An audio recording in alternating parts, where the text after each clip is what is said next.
Warning, Shut Up Let's Talk contains some rad but heavy language and adult themes and may not be suitable for audiences under 18. Viewer discretion is advised.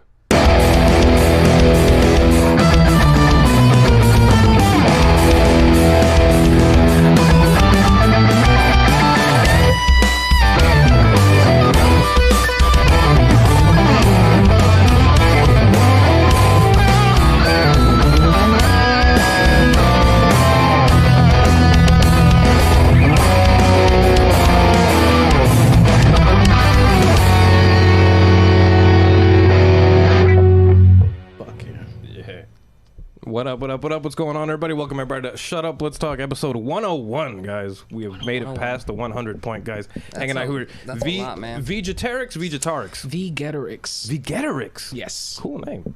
Kind of, well, after Vercingetorix. Okay. Yeah, he was like a rebel commander that fought off, I believe, what was it? The Romans. The Romans. Oh, the Romans were fucking shit up out there, and this dude came in and he's like, we need to stop these people because they were slaughtering a bunch of people. So I love history. Yeah, it was super interesting. I was surprised. It was so obscure. I'm like, wow. Let me look into this. And I ended up watching like an hour video of the good old Gallic Wars. It's a rabbit hole name. That's amazing. Those are the best, where they just make you seeking information. Yeah. I love it, man. I had to switch over from names because I was going as Karma Kid for a while. Oh. And then I looked into it to see, and someone else had the same name. So I was like, you know what? I want to keep it close to my name. But let me look up someone that's interesting. And that came across. And I was like, Vercingetorix gets really long. Let me just shorten it to V.Getarix. So. I like it, man. Well, thank you so much for being on the show, brother. Thank you for having us. Also hanging out today with Josay. Josay. Because, I was saying Josay for a while. No, that's right, man. That's most people call me Josay, so. That's awesome, man. Pleasure meeting both of you guys, man. Thank you so much for coming on, man. So I was, obviously I was checking out all the stuff you guys do, before you guys have been on the show. And, man, it was funny because every episode we play music from, all the guests and stuff like that. I had such a hard time picking which song I was gonna play because the stuff sounds great, man. So what exactly do both of you guys do? I know you guys work together, and I know you guys have known each other for a while. Yeah, high school. I've known Victor since he came up. It was pretty much, hey, my name's Victor. I play in a metal band. Yes. And then I was like, all right, Victor that plays in a metal band. Saw him perform a couple of times. That's cool. Awesome, man. He moved to Orlando for a while, and I was doing maybe a year or so after like high school finished, still doing metal stuff, and then I started going to like school for music, for audio production, and then I was like, man, I think it's time to switch the sound around, try something different.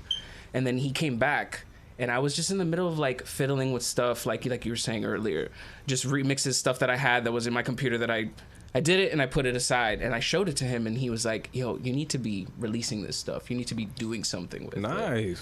Yeah. I remember you showed me Shadows off the first album that it is now. And I was just like, this has to be packaged up somehow. So I came in and helped out with like more on the branding side, social media, and then handle all the video production and editing and all that. Awesome, man. So you guys are like you guys are a duo in that, you make a lot of the music and then you package it up and kind of you present it, right? Absolutely, yeah. It's just like an art collaboration at that point, because he's also, you have your cinematic ventures that you want to get into, and I try to help realize those things. Definitely, we've dived into more, like he said, cinematic stuff, trying to create this world in which, the analog digital warrior thing, because this is the second one, that we're trying to tell a story and use the resources that we have to creatively come up with this dope shit that people are going to want to see. Absolutely. Yeah, I always saw Victor performing, and my background is more video, but I love the music. I remember seeing him perform, and it was super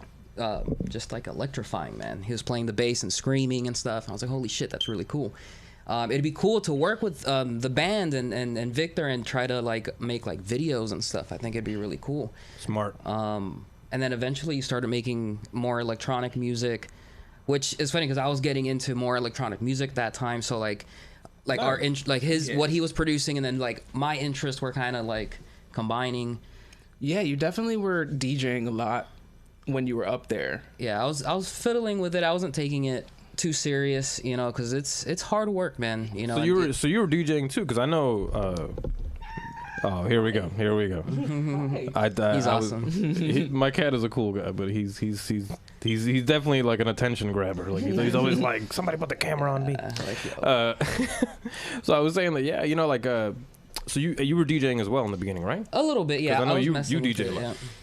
Yeah, definitely. I would say that I don't want to say I've moved away from it. I still use my controller to cue the songs and cue the stuff that we're doing, but we're trying to do like a hybrid that it's like the DJ and then we have a drum player and then we have a guitar, so it's got a little bit of a more live aspect. The songs have guitar solos on them. Trying to do something more like that.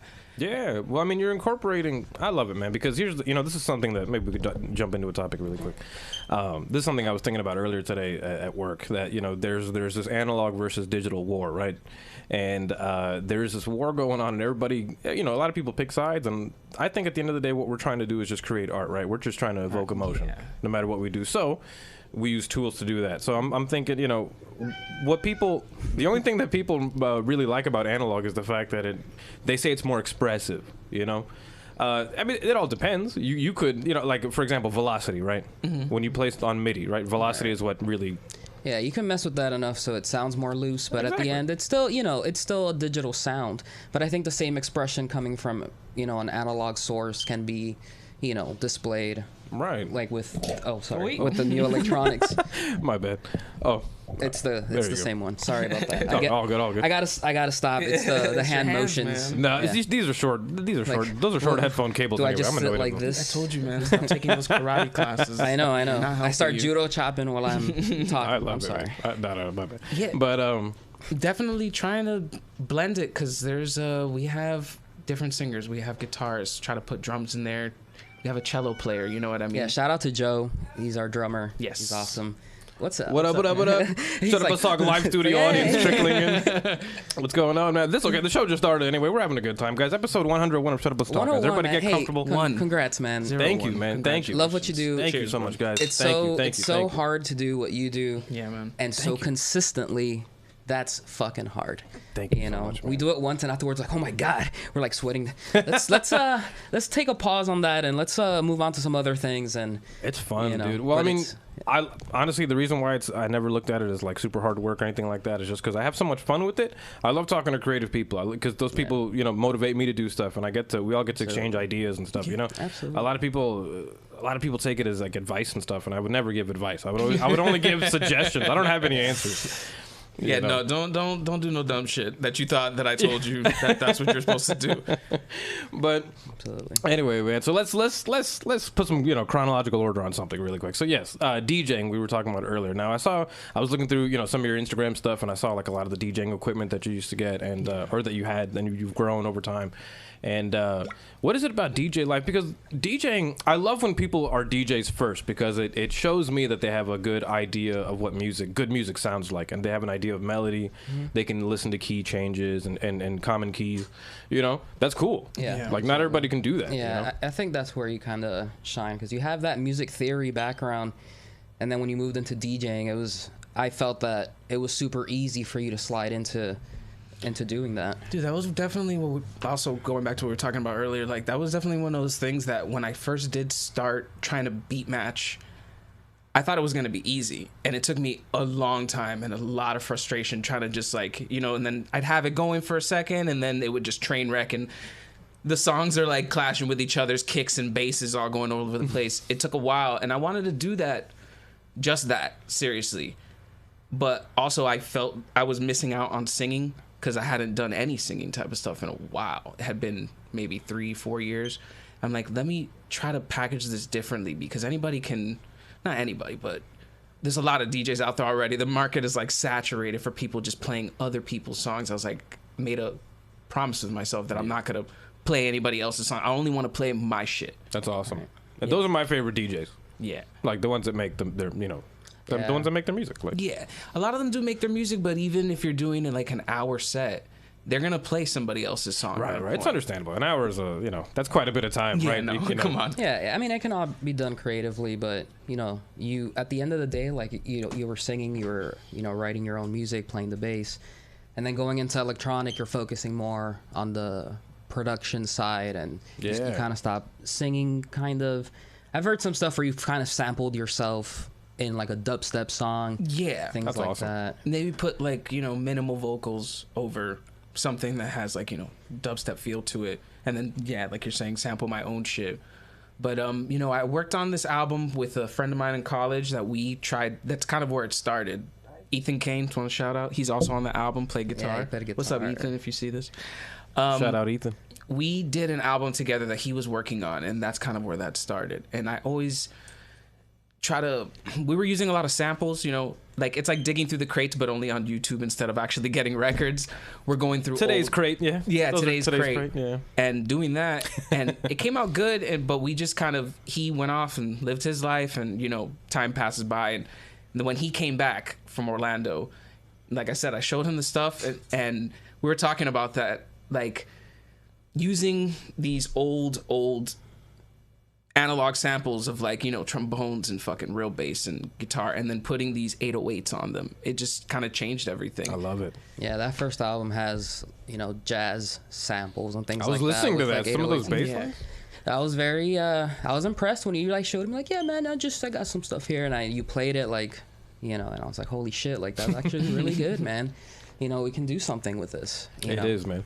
Shall we actually play? You know, speaking of, yeah, we've been talking about the music for a little bit. We should play one of the songs so everybody at home gets an idea of what we're working with. Give me 1 second. Let me bring up. Do you guys like this technology that we got going on, Oh my guys? God, it's so amazing. I love it, man. It never gets old. Well, I still got to go in here and look up the song because I do want to play one from the first album. Yes, please. Oh, so let's go down here. There you go. Is this the first one?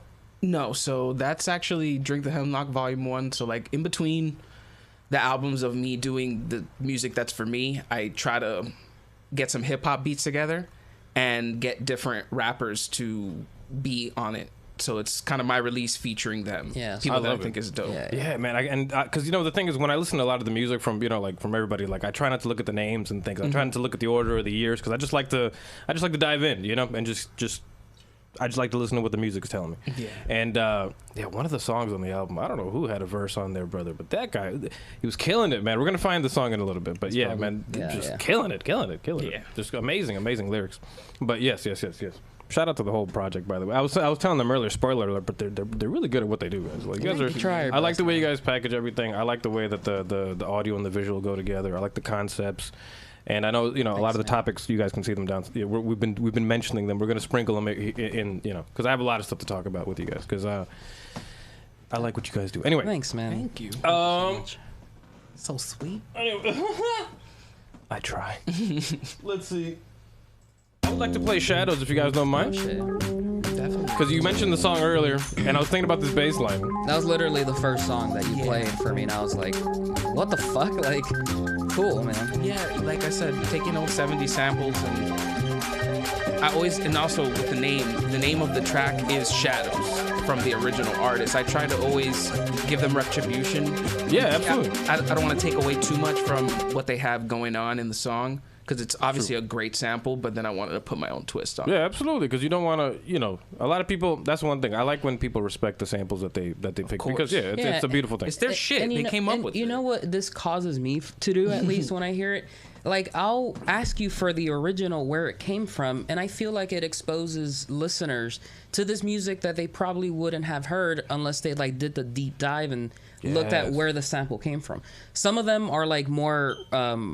like used in full, where you get their kind of feel and vibe of their song, but some of them are really different, you know, like really changing up and adding your own thing to it. I'm sorry, we like cut you off on the song, but No. The perfect, because It's like- you brought up a good point in that you give respect to the sample, so I wanted everybody to be able to hear that at home because that's important, guys. Anyway, let's get back to the song. It's Shadow by V.Getarix. Getarix. I gotta put that in my head because I've been saying it in my head one way. V.Getarix. You know Getarix. what? Getarix. It's funny because we had this conversation that when we were like getting stickers together and trying to like put the whole thing together, all of our social media. It's like V.Getarix, you know, it's kind of difficult to find. You know, you could search it up, but you might have to take a couple extra steps. And I'm like, if this dude Triple X Tensions, whatever the fuck his name was. If he could do it and people dug it, they're gonna learn it. You know what I mean? So just had to go Of with course, it. I completely agree with that. If you know, a name is a name. You learn it. Yeah. No matter where it comes from. So I'm completely with you on that. Especially if it has meaning, it has something behind it, like it does. Yeah. You know. Yeah. And if it's original. That's what I like. You know, you're not little, V.Getarix. Like, could be little. You know? No. That project is in the pipeline. Don't talk about that. Yeah, we'll put a pin on that. The Gatorix. Oh man. Anyway, Sorry. let's get back to this is Shadows V.Getarix. Yes. Hey.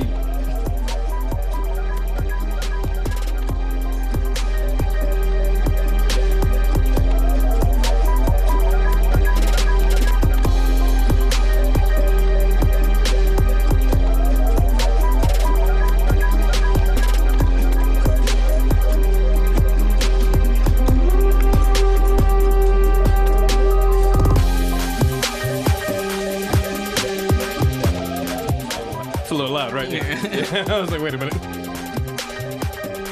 Sorry, guys. I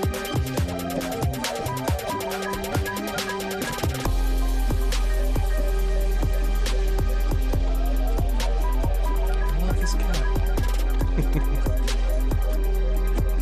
Oh, now he's comfortable with you. Yeah. He initiated you. He's so quiet that when he like put his claw a little bit in my lap, I was like, oh, what the fuck? Oh, hey.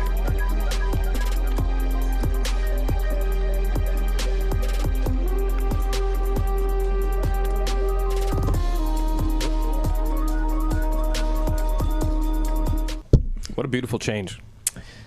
I love it. And, so where does that sample come from again?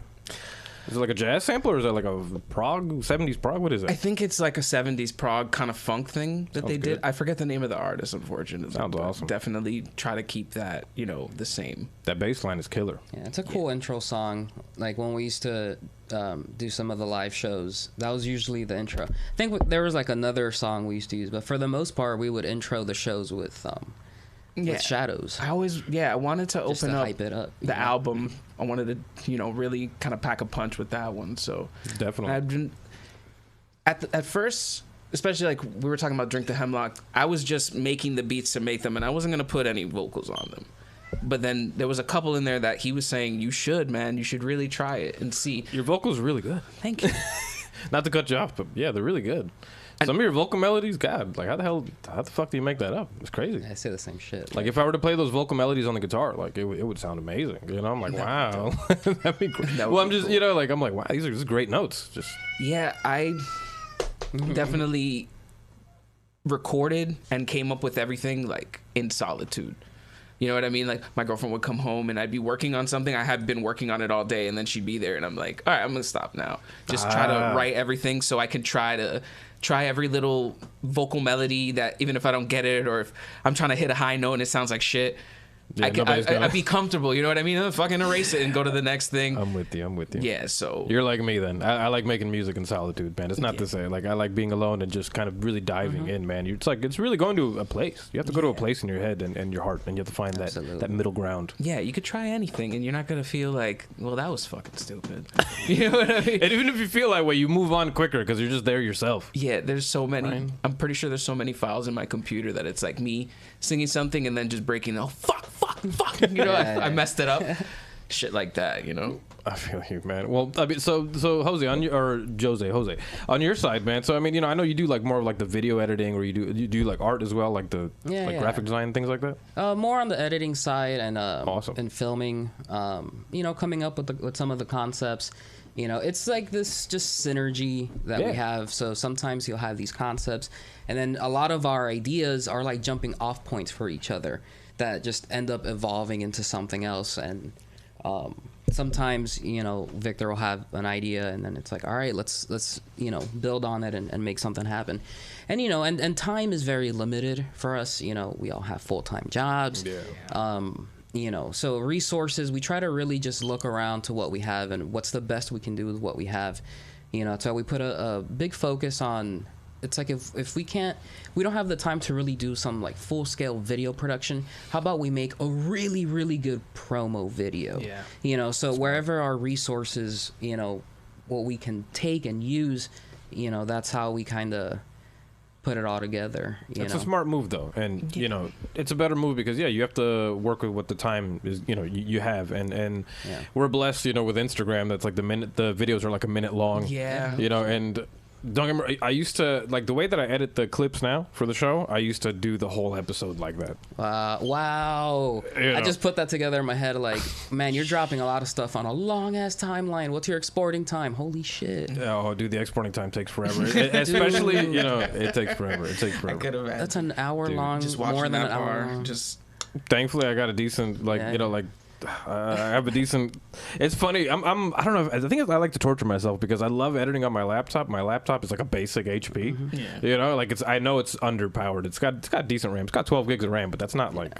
You know, Eventually, you'll hit a wall where you have to kind of slow your editing down, exactly. or wait to know. put all the plugins and effects to the very end so it doesn't slow your shit. I think the problem is that like somewhere along the line within creating, and maybe you guys can relate with this. Sometimes I love being limited, man. I'm just like, whoa, this is all you're gonna give me. Let's I mean, fucking kill sometimes it. you have to. Let's do it. Honestly, that definitely lends itself to the way that I write this. On like most of these tracks, there can't be above more than 20 tracks. I try to keep it the sample, the drums, the bass, maybe some things here and there, That my shocks vocal. me. Yeah, but to keep it like under 20. That's amazing. I would never have guessed that. Yeah, it started as not having enough RAM, and then a friend at the I time. remember, man, you had the shittiest computer I've ever seen in my whole life, man.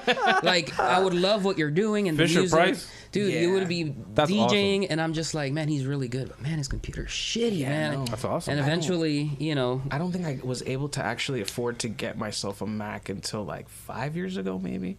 And everything, everything in between is just trying to write music on a computer that would constantly crash. Like I would have some fucking PC laptop that a friend gave me for free because he could get rid of it, Awesome. and it would pause and crash during me doing a DJ set, and me have to quickly, like, the music would cut out and I look like a fucking idiot. that's But what really that's where I had. had a lot of respect for you and the people that I saw you work with. Like, you guys as a band, some of your instruments were stolen at some point. I remember that's one of the No shows way. that I went to see when you guys were recovering from that and used borrowed gear. So through the adversity, like, there was always that fucking push to do what it is that you're trying to do and see it through. Yeah, when we were doing know? the metal stuff, I had my house broken into, and they took like the first bass my mom ever got me. There was like some fucking shitty Walmart bass. They took the second one that I had.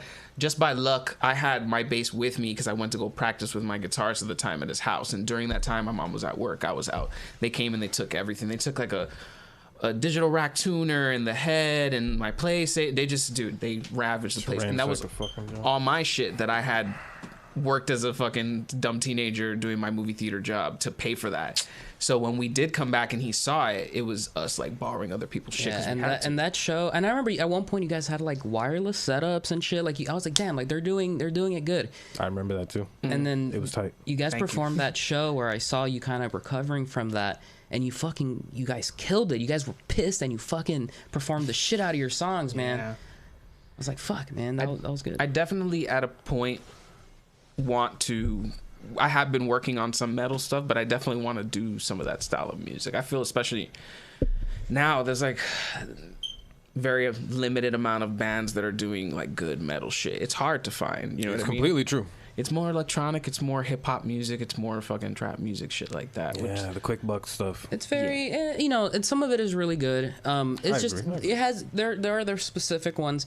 I'm more attracted to like the kind of the fusion you have with like the different influences. You know, having that metal background. You played in the drum line, right, in high school. Yeah. Yeah. Nice. What'd you play?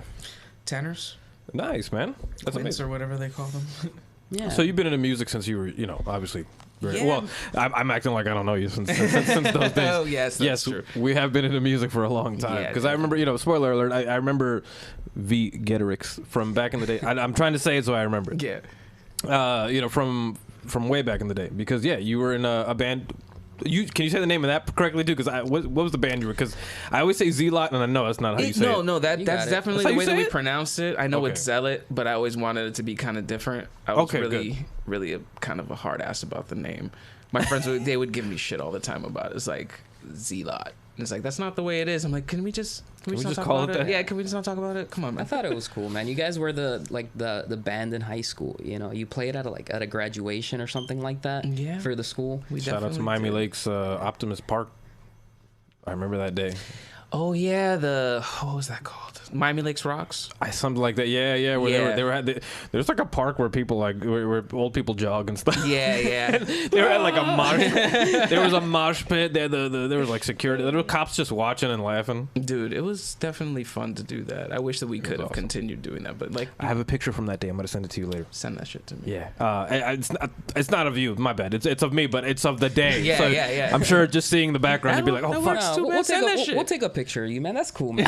Send it. It's a picture of me. I don't know. I'm laughing at something. I don't know. Anyway, that was a great day, by the way. Because I was definitely there in the crowd that day, and it was an awesome time, man. And I was looking up at you on the stage that day, and I had and still have major respect for you for that time. You know, it's funny. And a lot of it's funny because a lot of people I don't see myself this way, but a lot of people tell me like, dude, it's cool that you're still working on music. And I was like, wow, I didn't know I had any other option in my life. Like I never even knew there was a different route. Like I'm just so in love with it that there's like I no get other. that Yeah. completely. And it's funny because I look at you as one of those people. Yeah, man. So when people tell me, I'm like, what the hell? But yeah, you're one of those where I see you and you're still working on music, and I love it, man. And I'm just like, yes, let's all just keep fucking going, man. Why not? Honestly, Right. if it makes your soul feel full, and that's kind of what I take away from it. Like I've always, since elementary school, since a young child, always loved doing music. It like saved my life. I don't know what I would be doing. I'd be fucking off if I didn't, have something that gave me some sort of discipline, especially in band in high school and stuff. They had that military style thing that I needed. I don't know I needed it at the time, but It's that discipline to practice. You know, Yeah. I've seen you kind of whenever you would either collaborate or getting ready for show. I mean, I've seen it firsthand that you like take it real serious, and that's where you and I really like, because I come from a theater background. I did drama in high school, so while I was in drama, he was in band, so we would go off to competition together, just to do different things, That's so it was epic. pretty neat. Like we came back one year, we both of our departments won awards or whatever. yeah. So what's drama and stuff like, man? So what, can you sing? Like, did you have to sing for drama and things Yeah, like that? I did. So you can carry a tune. He can carry a tune. With knows he can. with like help of a piano. I already hear the register of your voice. I know you can hit please don't notes. do that. No. Do a Josh Groban But song. no, it's more on the acting side, and I did a lot of like tech theater. That's why now I do like corporate audio visuals. But that's kind of like the background that I have first. Did a lot of like different acting. I was in the school play or whatever. And then I've always wanted to be a filmmaker. I just never really had the resources or like that support to really like push me into getting into those things. But I did like TV production, and I was exposed to like editing and doing stuff like that on like really old equipment. And Awesome. it always stuck with me, like wanting to edit and always trying to have a camera and just doing different things.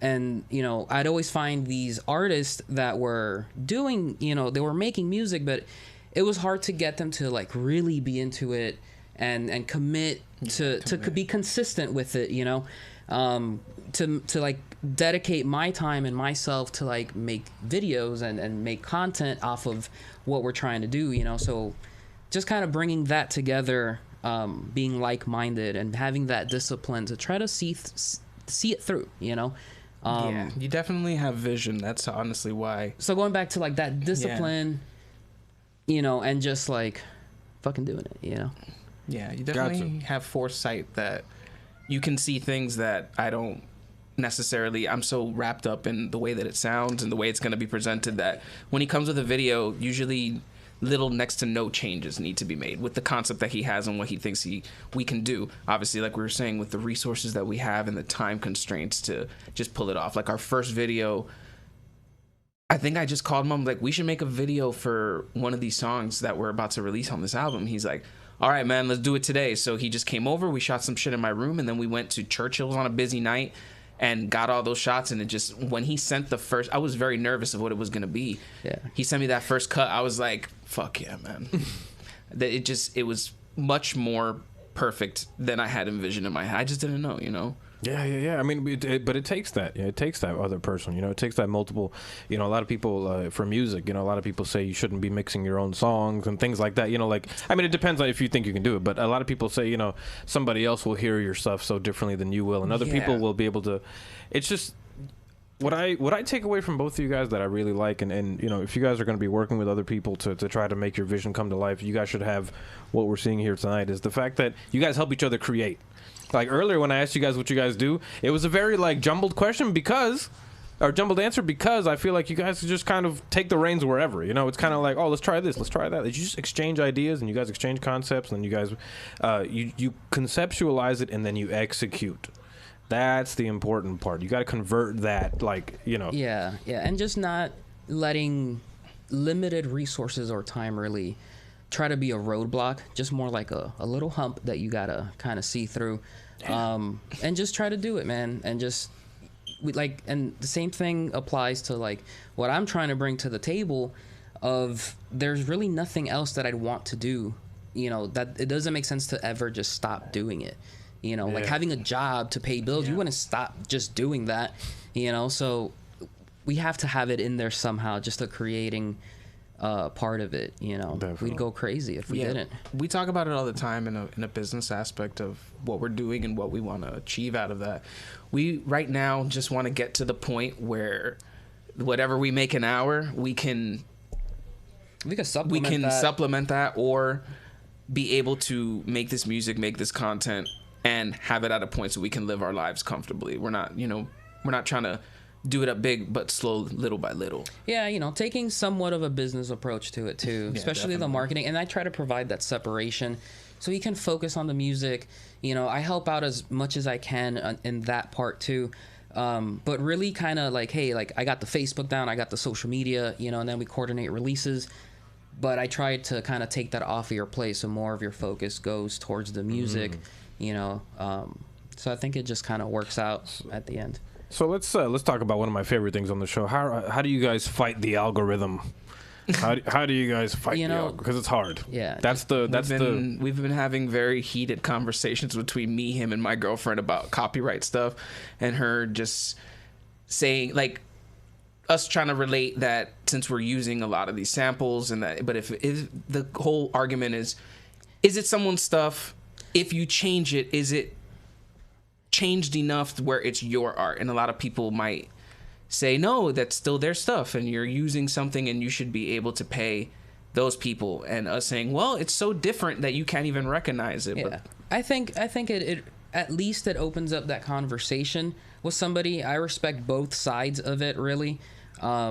But to at least have the conversation of, all right, maybe you don't like that we're using this obscure sample from the 70s that has 10,000 plays on YouTube. But I feel like, you know, if we have a conversation that ends up being positive, it brings people over to that side, like I was saying earlier, where now they're being exposed to the 70s funk soul music that, I mean, I didn't fucking know until you started making music, and I'm like, man, what was the sample? And then I hear it and it's like, fuck yeah, like this is a dope song. Yeah, you know? People are able to, you change it a lot, and it's sometimes it's super impressive when you really like tweak the samples in a way where you're using it as an instrument to the track, really. Yeah, these people, I just want to give them respect because, like, they were making some pretty crazy sounding shit. It's sick, man. The one for Solstice, the one, like, they're just really good, man. The samples, finding those samples. Sorry, Mario. My bad, I dropped Mario. Yeah, we got the fire Mario and Luigi out here. All right, guys. We're just gonna put them on the table here just to kind of boost up that. We're gonna boost it right now.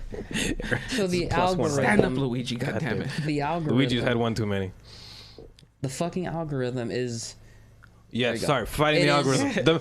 We're in the Matrix, guys. This is us in the Matrix. Yeah, fighting the algorithm, because that is what the Matrix is. Just trying different things. You know, we've gotten to a point now where we've had data for, you know, X amount of time. Oh yeah. So we start really looking at our demographic, and that's where I kind of like do a deep dive of the analytics and what's going on, who's listening, where. It's like, why are we really pushing ads in certain places when it can be allocated in other places where it's actually being listened to. Absolutely. So I feel like that's where some of, like, you know, the plays and stuff like that, and what the little success that it could have, or, you know, the views and stuff like that is starting to kind of ramp up a little bit more, because we're really looking at the data that we've had.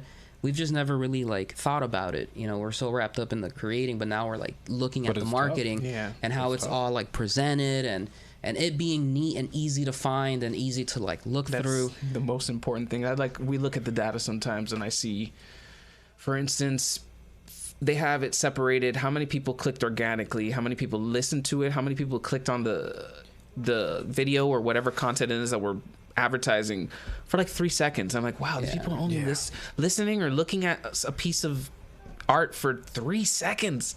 We gotta really gear more forward towards who's actually gonna listen to it, who's gonna like it, who's gonna... It's interesting to see, like, just the places that are listening, because we sit here and we think Miami, we're pushing it out of Miami, we're from, what are the areas looking like? You know, it's very, you know, Europe, Canada. I'm not saying it's, like, astronomical and fucking everybody's listening, but at least, even if it's one person, that's awesome. At least in the percentages, country, you know what I'm saying? There's always a small group of people listening in these places, so it's like who's listening out there? Like, what's going on there? So we start exploring those things and trying to, and then checking, like, our hashtags and, like, what we're really doing. So it helps. Well, that's extremely important, and you know, we get so, obviously we live here in Miami, you know, so most of our plays come from here, obviously. Right, but you know, it's amazing to think what people in other you know, countries and states and what just even just states, like, what they listen to, it's completely different. Like, they're really are different, dude. I mean, how do you call it?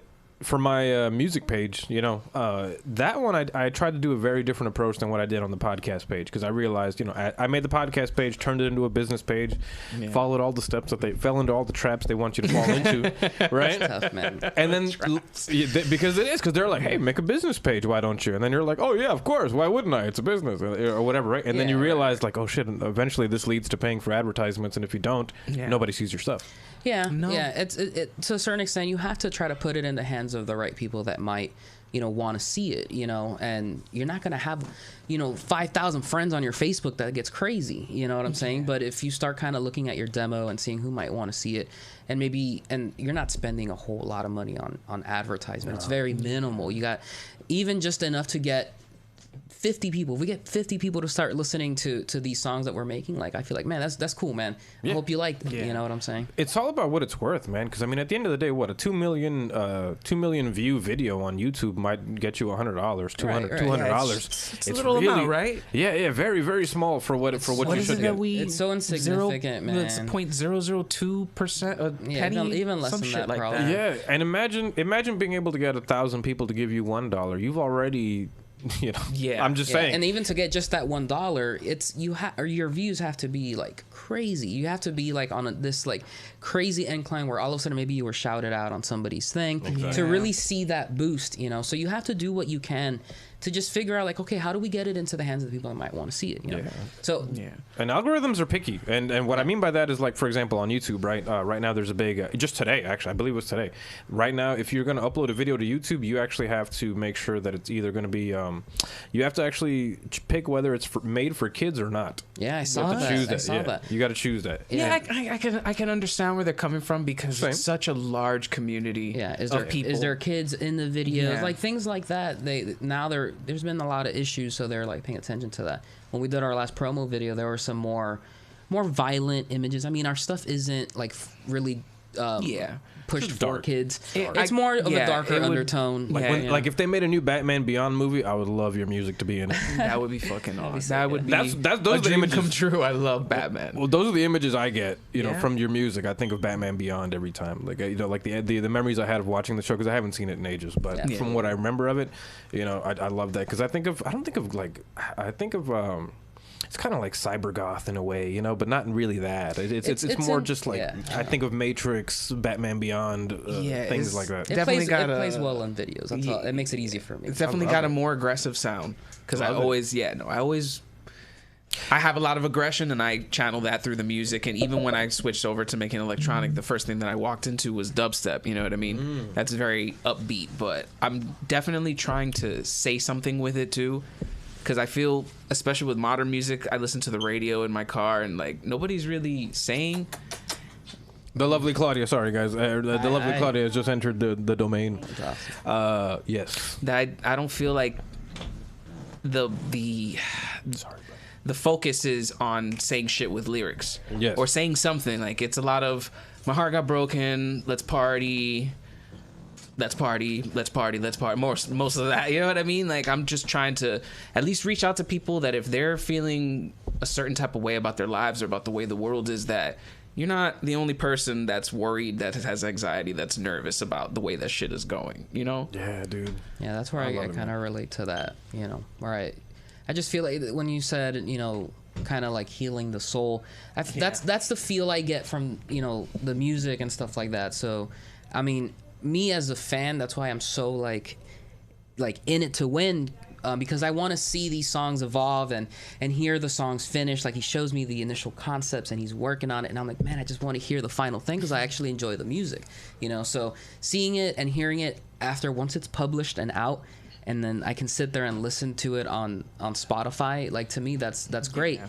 You know, and I just want to really be able to hear where it goes, and you know, just as like a listener and a fan of it. Yeah, you see the process. It's amazing. Like you get to see how the hot dog is made. You know? Like, I love it. I love it. Yeah, man. So let's talk a little bit about the music itself. So like the audio engineering and everything. Like I know earlier you mentioned you went to school for music. Like you handled the whole process there, or do you pass it off for mixing or no? So Depends. Yeah. it depends on what it is. With this one, we started about a year ago. This one meaning the new album? The new album, yeah. Yeah, So yeah. AWDW2, the one that just came out on Halloween.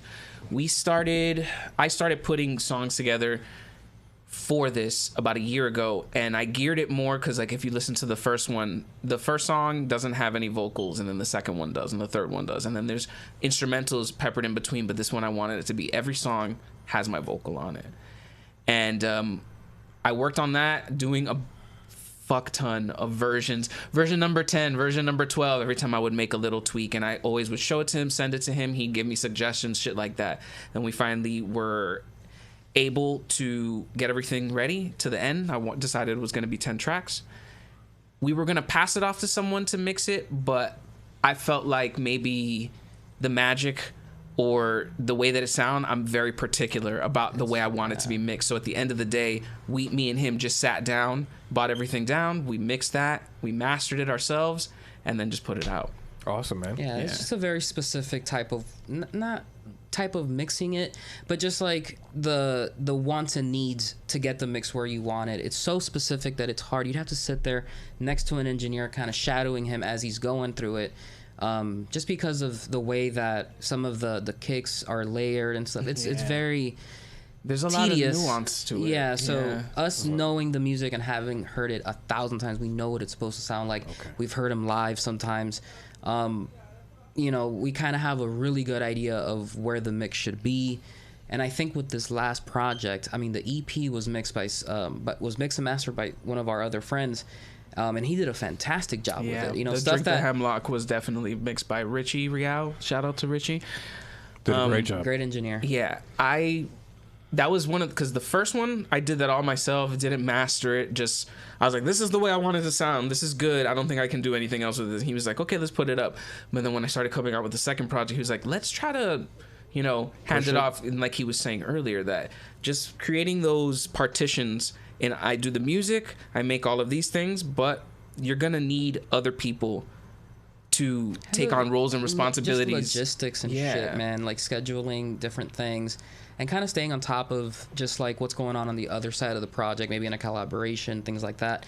But I think it's beautiful, though. I think you need that. Like, imagine like handing off your things to a master of frequencies, and then to you know what I mean? Like, that's a beautiful thing. Yeah. It's a beautiful process. It's super expensive. Imagine to, like, making a weapon for yourself. I'm saying, imagine back in the day when people had to make swords for themselves. Like, it's hard. They're like, well, you could do it yourself, and you're like, God, but they're like, well, you have a chance to pass it down to this person who's been doing it. Like, you know, and it's like, I know I'm trying to, throughout my life, I always try to take something that we have in, you know, modern ways, and then I try to like break it down to what it was, what it could be in our primal instinct, you know? Okay. You know, because I think that's how we're going to react to, you know, just off the, you know, the blink, you know? And then we get to think about it. The brain gets to, you know, I don't know. Anyway, it's like trying to make a weapon for yourself. You know what I mean? Yeah. You want this thing to be as sharp as possible, right? Yeah, We do, and even with this one, he followed it to the T exactly. But even though there's still things that got changed in the process. Would anybody like a beer, by the way? Thank you. Yeah. Oh no, I'm okay. Thank you. I'll take one. Yes, please. Thank you. There's things that got changed sonically, that the way they sound, but some of the stuff I had also told him, do your thing, because I wanted, if he was going to come in and do it, I wanted him to put his artistic twist on it, even if it was just a mixing mastering process. We got lucky that he was super like, he was just so good at it. Yeah. That it Very was talented. We slept like babies at night, like Yeah. getting the project mixed and mastered. That's awesome. That's trust. But then again, it was an EP. It was shorter. It was the hip hop thing. Yeah. So it was a little bit not so tedious to like work with. This new one there's just a lot of moving parts in it where we're like, all right, we need to get our hands in it and just like, It sounds more organic too. Yeah, I'm with you. Sorry, I know we've been talking about the latest project. Yeah, sorry, we keep jumping back. No. That's perfect. I actually just want to play one of the songs so that everybody can have an idea of what the latest project is like. I know you said it came out on Halloween. That's right. Great, how do I say? Great, like lining up of that, timeline. It's so funny because the first one we released it on Halloween just because we were like, I think it's finished, the first AW, and then we were planning to release in August or something like that of this year. We were trying to shoot for that, like end of summer type of thing. Yeah, but things got, and with full-time jobs and our jobs get really busy during like the season and all that, so it was hard to work through all of that, man. Cheers. Yes, me and the lovely Claudia, we have like a double cheers, like it's a little cutesy it's thing. For extra luck. Yeah, it's like a friendship bracelet, but with beer. I'm not for friendship. Yes, for girl friendship. Girl friendship. Anyway, folks, but yes, the latest album, AWDW. That's right, Analog Warrior Digital World. Yes, two. I would like to go ahead and play one of the tunes. You can go ahead and pick whichever one you like, and then later on in the show I'll pick one of those two. You can put Nerve. That's the one I was gonna choose. Oh, That's the one I was gonna choose later too. Yeah, that seems to be the one that's getting a lot of people's attention. They seem to like that one a lot. It's a great one, man. It's a great one. Well, they're all great, but that one has it's the vocal melodies. That's what I was saying. That's what caught me to it. Thank you. That's what brought me to it. So give me a second while I open up the Spotify. This one is my letter to God, and I'm basically saying, hey man, what the fuck? What are you doing? Are you there? You're not there. Fuck you. Are you there? Hello. And which is, I'm sure, it's a situation we've all been in through life. So that's somewhere. I feel and like a lot of. So I'm so sorry. No. I feel like a lot of people feel hopeless a lot of the time. I know I've definitely felt that way. And you question things that you may know, things that you think you know, and we change and shit. And I just feel like that's what this song reflects. That's exactly what I was gonna say. So yeah, literally, yeah, literally that. Awesome.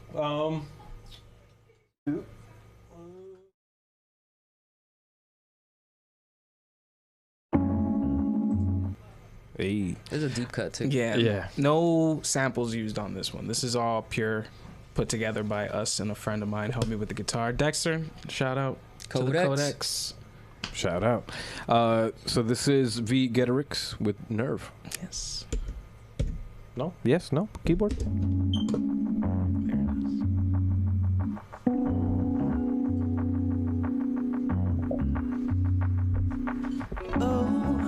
Sleep is back again. No peace for the way I'm in slow. Cuts deep while I push the pen. Scrap on my mind, another reckoning. Glow comes cheap as I play pretend. Don't speak unless you're acting in row.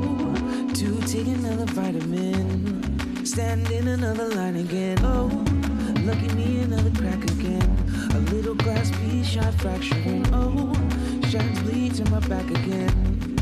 My tears fall faster than slowly falling, dripping, dropping seeds will grow.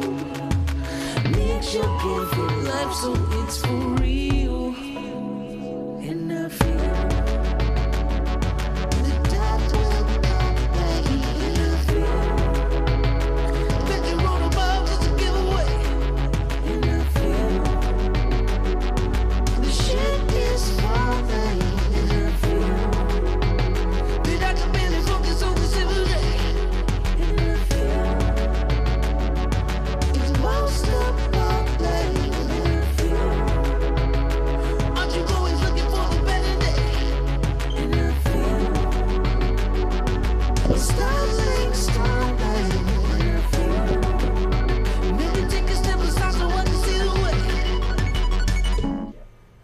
What a tune. Yeah. Thank you. I love it, man. Love it, love it, love it, love it, love it. Yeah.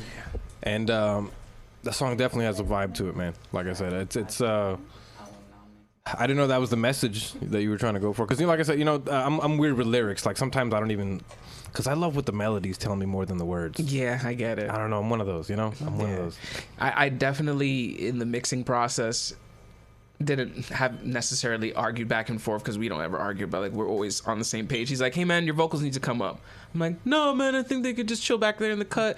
The song is really about the instruments. He's like, nah, Nick. No. I think I literally said, I will fight you on this, man. Yeah, he's like, the vocals need to come up, bro. I want them to hear your voice. I'm like, I don't know. And I think that shy part of me that's kind of, insecure about, are people going to like this, or are they going to dig it? But then I just have to do it. You know what I mean? I just got to get it out there. That's what Pharrell was like that in the beginning of his career. Yeah. Yeah. Pharrell hated his vocals, and he was just, not that he hated, well, yeah, he didn't like them, but he was just like, he would only use them as like placeholders and things like that. Yeah. And I forgot who it was. I think it might have been Jay-Z. I can't remember at the moment, but it was somebody like that who heard him. They were like, nah, man, just make it happen. Yeah. And eventually, yeah, that's that's when Pharrell became that guy on the hook Who would have for a ever while. thought, right? Yeah. So you're onto something is where I'm going with that. That you're onto something. I think that's, it's hard, man. Sometimes people have power in their hand they don't know, or they don't. Yeah. They don't. We don't know until we see the look on people's faces. Yeah, I think a lot of people, they get a fear to try to do art, no matter what it is, whether it's drawing or if it's singing or if it's playing guitar, shit like this, because they feel like there's so many people, especially with like the age of the internet, you can see in an instant everybody that's super fucking good at what they do. So some people won't even start it, and they don't even know if they're amazing at it because they don't want to try it. Yeah, man. That breaks my heart to see that shit, dude. Well, you know what? I'm not gonna call my friend out because he might be watching it. But I had a buddy of mine. Me and him were going back and forth recently about this concept because a while ago he had told me that he had his guitar in his hand. He was talking to us and he was saying, he never wanted to push himself because he could never be like the people he listened to. And I was like, man, that's totally not why that's not why any of us do it, is it? Is it to be like somebody, or is it to be yourself with a hint of that person that you look up to? I think that's my goal, is to, I don't want to play if I can't play as fast as everybody, that's okay, but let me use some of the notes they're using, or let me use some of the technique. And be yourself. You're obviously going to be influenced by the people that you love. And like some of the reasons why you got into it, that you saw someone playing guitar, you're like, that sounds good, that looks fucking cool, I want to do that. Literally, that's why I did. That's all it took. What did you see? What got you into Josay Sandoval. He's Josay, my favorite. of course. Wow. He's my favorite one, man, because he's not the flashiest one. He just got the melodies. Yeah. He's got the melodies, and he looks like he's having so much fun.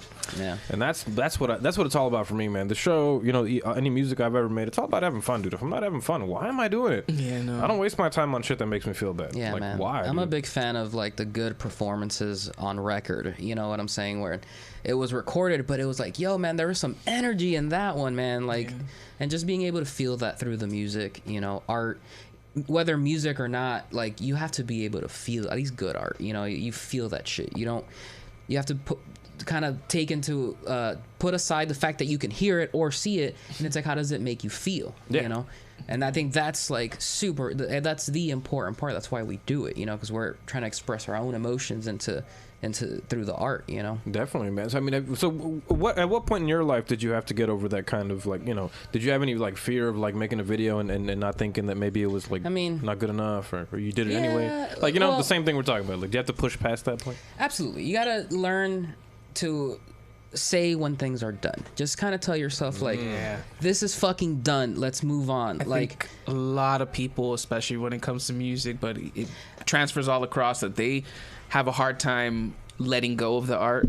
Sometimes they'll make something and they'll be like, no, but I can tweak this or do that, and they mess with it so much that sometimes they end up breaking it down to its core and starting again. It's like, man, you just gotta, it is what it is. You're gonna get better. Things will be better if you really, really want to do it. Just put it out there, because no one's ever gonna see it. You're never gonna start if you don't actually do it. And if we're at that point where we have something that we did and it's after editing and all that, and we look at it, and like, if we're not happy with it, either of us, like, it's gonna be vocalized, and we're if it's that bad where we both just don't like it, we wouldn't put it out. But we haven't gone through that yet, at least. I was about to say, has that happened yet? Well, it's good then. Everything is just so, like I said, that synergy, it's been very just that harmony and that chemistry, to like when I take something that we put together and then I send it back after editing, and he's like, Yeah, man. Obviously, we go back and forth on like the concept of it, and even some like direct cuts, because there's some things that he just wants to see more of, or maybe less of, things like that, just to kind of match that. But as far as the concept itself, it's always pretty aligned. Yeah, no, I don't think there's ever been something that we disagreed on so much that we couldn't come to some type of resolution. It just always is. Yeah, it always, like I said, I see it in my head in a certain way, and obviously when you're behind the camera, like, you're not gonna be able to really visualize those shots. The execution comes out a little different, but it helps that, like. And then I see it, I'm like, oh, okay, that's what he was doing. I didn't have an idea of it. It came together, and I obviously am very, very expressive about the way that I want it to look and the way that I want it to go. We just come together and we make it happen. Like, I can guess the way. Like, it's like these are the colors he's gonna like. I'm telling you, like, this is the cut he's gonna like the most. You know, it's a smart move, man. Yeah, that's separation between him producing and making the music, and also getting him away from his own head sometimes, because you know, things like the vocals, and because now you're the one that's putting in your writing and your own voice into these verses, like really either making instrumentals or using or collaborating with other people for the songs. You know, so it's a big risk, and I get that, you know. So that's where I can come in and be like, yo, man, it's good, man. Like, you're doing a good job. Like, I would tell you otherwise. Yeah, I text him crazy shit all the time. Yeah. Before we release something, I'm like, hey, man, you don't think that my face is going to look stupid on that? He's like, bro, what the fuck are you talking about? Why are you texting me right now? Just relax. It's good. I would tell you if it was bad. Yeah, that's the kind of comment. And vice versa. Because, you know. But you need that, man. Yeah. If Sorry, my shit not was to cut bad, you guys you off, were but like, goddamn, that's so good to see. Because the reason why I'm so impressed by it is because you don't see that enough. You see a lot of totalitarianism, you know, in certain roles and things. A lot of people get too caught up in their. Yeah, a lot of people get caught up in their titles. You know, I am the producer, so the sounds I make must be. You know, this is what I've done. And you know, it's okay to go back and forth. And what I see about both of you guys is that you guys know each other, and you guys work with each other, and you guys kind of. I don't know how to say it, but you guys are probably into the same stuff. You know, like I remember earlier you were saying that when you were getting into like electronic music is the same time you started making it. Yeah, when I heard Victor was making dubstep, I was like, fuck yes, man. I fucking love dubstep. That's awesome. So you know, so cool. You guys have been growing together over time. Even not living in the same city and shit. Like I saw that evolution of where it ended up, and even where it is now, like from the sound of the very first album to the second album. You know, the EP is something else. That's like your side little, like, let me make some hip hop beats. Yeah, I love hip hop so much. I didn't want to shy away from it, but I also wanted to put it where I had the creative control of it. It was obviously my beats and shit like that, so I wanted to do it in a project of mine featuring other people. Yeah, and it's definitely weird because I get how people could get confused, like if they came to my page and they're looking and it's like, is he rapping on the song? You know what I mean? Someone's asked me that before. It's like, is that you rapping? I'm like, what? No. Does it sound like my voice? Don't you see it says featuring, bro? Come on. I'm not a rapper. Yeah, we've gotten lucky to be able to work with like you worked with Tesla. Yeah, you know, he was a rapper from Chicago. Like, he's sick, man. That's probably shout out. I'm pretty to sure Tesla. Yeah. You know. Nunez was fucking, he did his thing on it, you know. And then there's the instrumentals that, you know, I think really just sound really good. And yeah, it's funny because Tesla is the one that, before you came back, is the one that gave me, especially for the first album, all the samples that I used in the music. It's him, because he's older and he would do actual crate digging in the vinyl stores. And he's like, I've been doing some YouTube shit. I don't know how to produce, but he's a rapper. He's like, I love music. I think you can do something with this. So he just gave me a playlist and he's like, here, make some shit with this. It's amazing. Yeah. And then look at it 2 to 3 years later, here we are. Yeah, that's awesome. But you know what? I don't want to say it's lucky, but it's not a luck thing. It's about you placing yourself in the right situations and being around the right people. But it's like, you know, it's a good thing that you're around people that push you. That's a beautiful thing, man. And I think we all need that. And I've been lucky enough to have that in my life. And, you know, like the lovely Claudia, and you know, even my mom and everything. You know, like you know, even my mom will text me and be like, "Hey, you know, do you like these chairs for your show? You want these chairs?" And I'm awesome. Like, "Oh, right, that is dope." You know, little things like that. Like, you know, people push me, and then it makes everything more fun. You know, like when you have fun, with something, you do not stop it because your body doesn't. That's not how the fun chemical works. And it's like, yeah, it's addicting. It's like doing it and releasing. To me, releasing, it's such a like relief. Yeah, You know, absolutely. That and was so. My eye twitched for like 3 weeks. He was before- stressing out. Yeah, Yeah, he I was really stressed about it. we went through a cover art 'Cause you care. revision and all. Yeah, man. You know, after all that work, you want it to come out and come out the right way. Yeah. You know, so we had That's like amazing, a man. cover art revision because the publisher. So we went back and we thought we couldn't release on Halloween, but then we did. So it was just like, Yeah. it was one of those things. They were saying November 3rd or some shit. And I was like, damn. And we had already done the promo that was very Halloween oriented. Like it wasn't like Halloween, but it was, you know, in the spooky side of things. And it's like, fuck, man, we really want to put it on Halloween. But it worked out. Yeah, it came when we resubmitted because that's what they were saying. Originally, I had a picture of me standing in front of the TV, as you can see the album art for AWDW2 that my girlfriend Natalie Baina took. Hey. Shout out. It said obey, well, screensaver that I had, but the way that she took it was such a great picture. And they were like, unless the name of the album is obey, we can't let you submit that, or you're gonna have to change the album name. And we're like, what are you talking about? So we reached out to a graphic artist that was able to fix that. Just a quick Photoshop job. Of, Still maintain the vibe of what I wanted out of that. It's shocking. It's kind of got a poltergeist feel to it, the album cover. You know? Yeah, I loved it. I've loved it. Yeah, and it was funny when I found out that it was like Halloween, that it dropped on Halloween. Yeah. I was like, wow, this is perfect. You know, and it gives you that vibe. That's what I was saying about the whole Batman Beyond thing. You know, because Batman Beyond was very dark in its own way. You know, it was a very like. You know, the world has advanced so much that people are just kind of, you know. Like, maybe if they do lost. a Batman Beyond movie, I could have my song playing in whatever club Terry McGinnis is in with Love that. Oh, I love that. Man. just in the background. You know that and that's the and it's funny. You know, earlier I was gonna say that some of the breakdowns in your music, like some of the breakdowns that you put. Earlier you said you were in band, you know, or a marching band, right? You said? Yeah, I was in orchestra for middle school all the way through high school. Yeah, and some marching. some of the breakdowns I hear, I'm like, that is the snare section right there. Like that sounds amazing. You know? Yeah, Like, it definitely and- has a those lot of fills drum and- influence on it. So let's talk about some equipment really quick, guys. So what are some of the, you know, what are some of the stuff that you guys are using? We could start, you know, programs and things like that. People love those kind of questions. They're always like, what do you use? Produce in Ableton Love Ableton. and use a Scarlett. Is it the Focusrite? The red one? Yeah, the red. Yeah. Love it.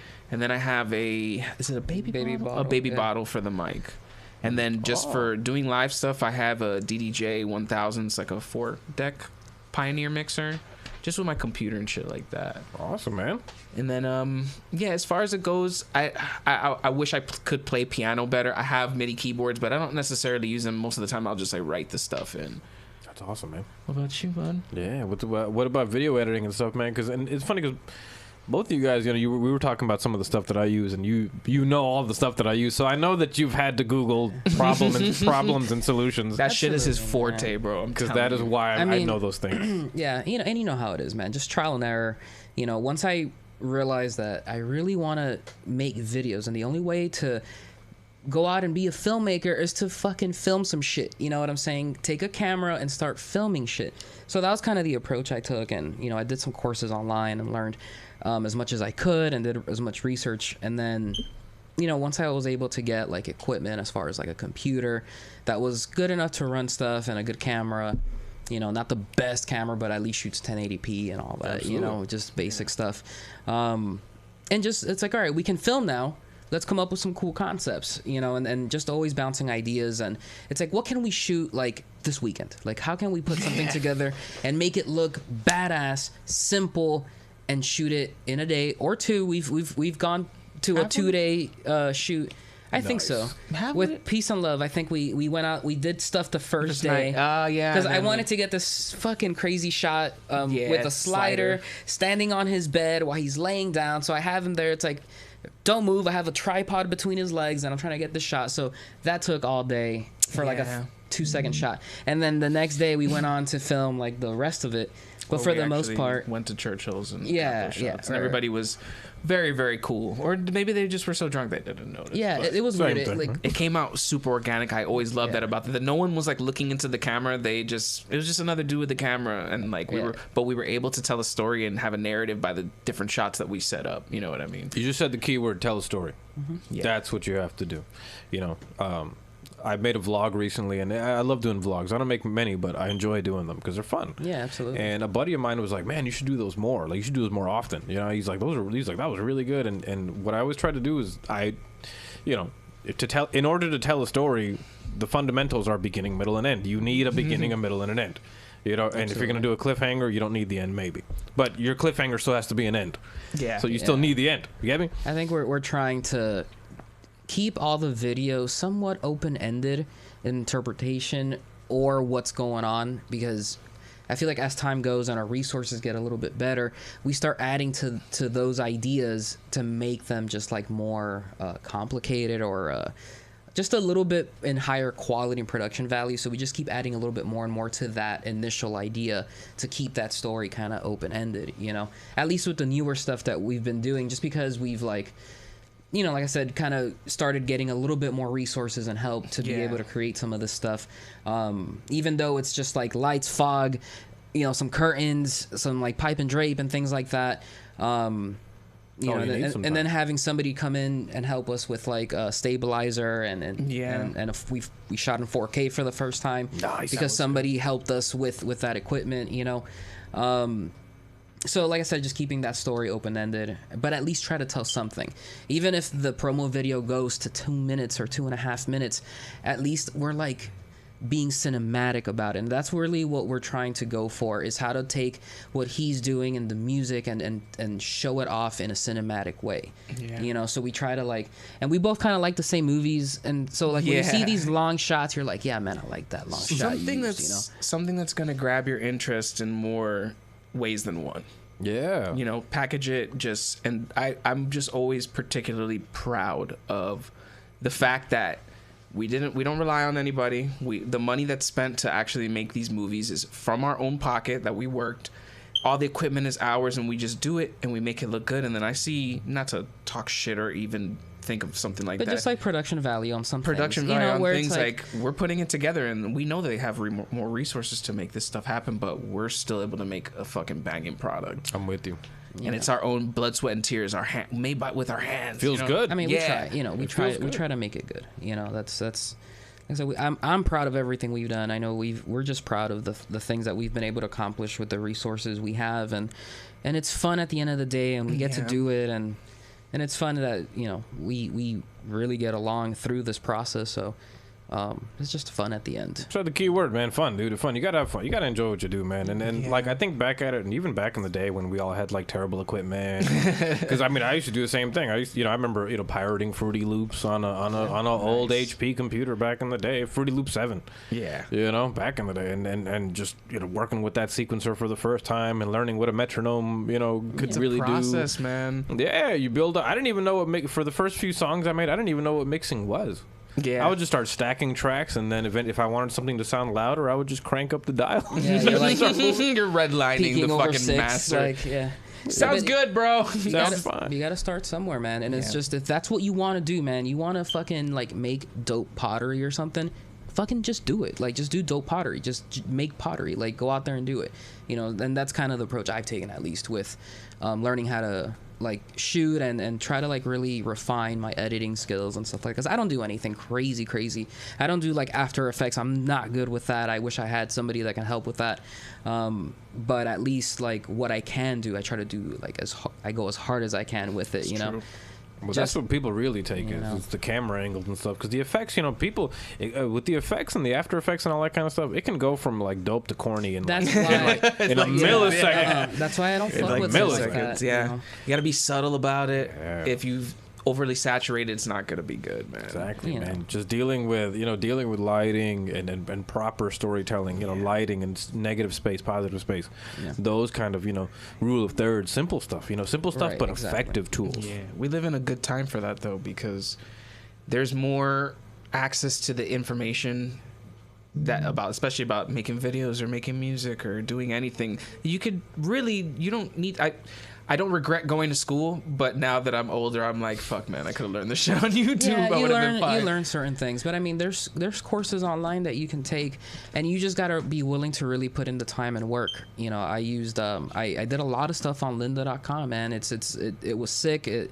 Lesson plans, I think, is where schools can come in to really kind of spoon feed you until you really start like getting into the complicated stuff and learning it. You know, I think lesson plans, but that's what that website provided. I'm sure there's other websites that do that certain lesson plan where they start you off and they progress you. And then I think that's one of the important parts of where you start with your first project to your second project is just that progression and that evolution. You're not just like continuously making the same thing, you know?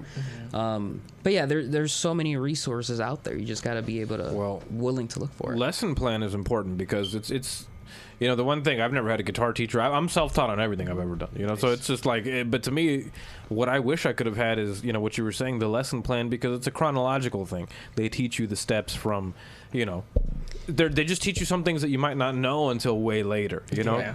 And those type of things, like for example, like, you know, it wasn't until a few years ago where the common sense thing rolled into my head on playing guitar, that if you want to play faster, you have to press lighter.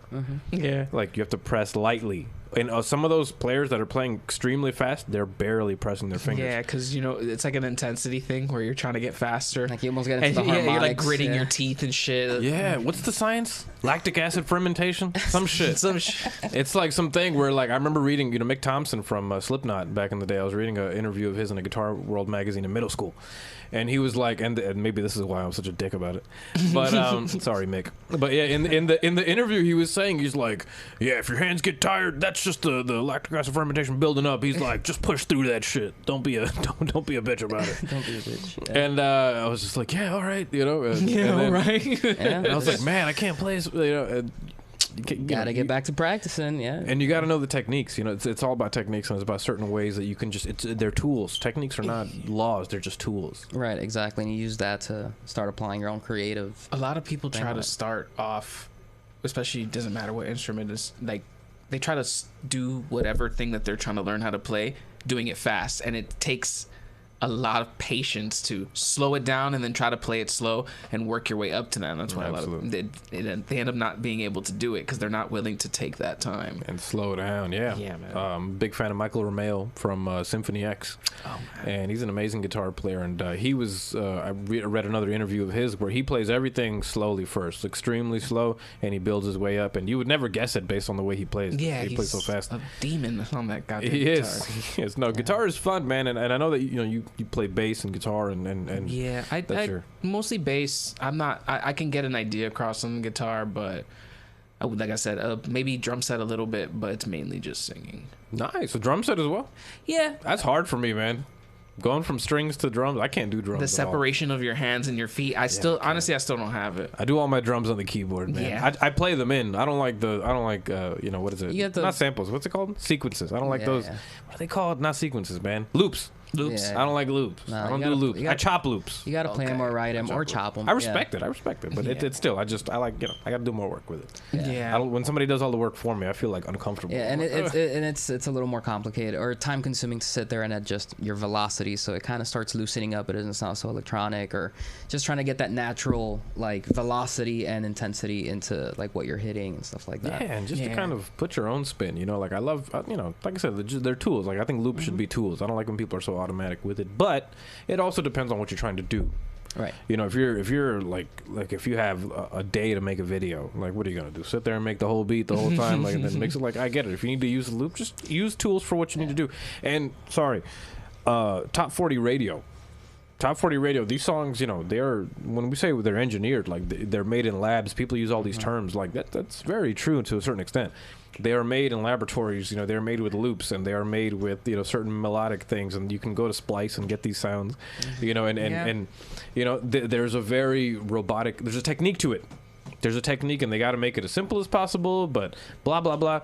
Point is, there's tools for everything. You just make sure that you use the ones you need to make your idea come true. Yeah, as long as you're being creative with it. I mean, you could take the sound of you hitting a beer bottle, and if that's your artistic intent and you make it sound dope, like, fucking why not, you know? The reason I'm bringing this topic up, by the way, sorry, this is Analog Warrior Digital World. Yeah.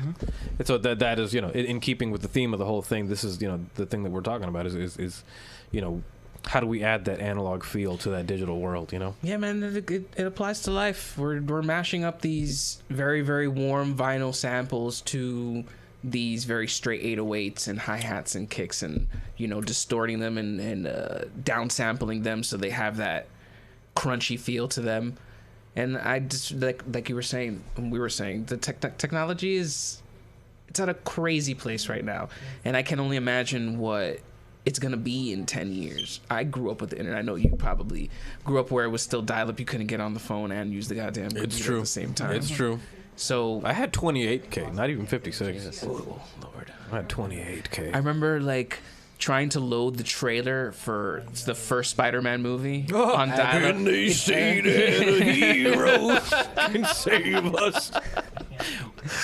Give us our copyright strike right now. Dude, it's I am Chad Kroger. You fucked up already. Yeah. Anyway. Nickelback's gonna come for that ass, boy. It's like, oh, don't you know we're heroes? Who's the other guy on that song? The guy from Saliva. Oh, God. Josay Scott.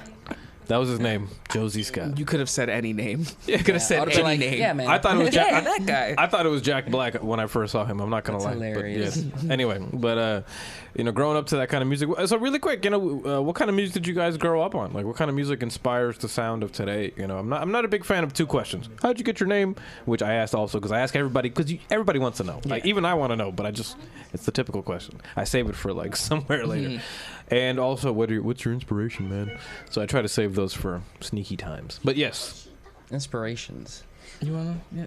whoever. I mean, we listen to pretty much the same music for the most part, but I think with what I'm doing, you know, I'm very inspired by, you know, filmmakers, you know, Wes Anderson, James Cameron, you know, and just those directors that Wes Anderson, Life Aquatic, and all that stuff. Yeah. Yeah, I love those movies, man. I Bottle love- Rocket. I love the risks they take with their shots. I've always been a fan of how they really frame their shots and even color their shots. You know, they add this high contrast and add a little bit of a fade to their coloring, you know.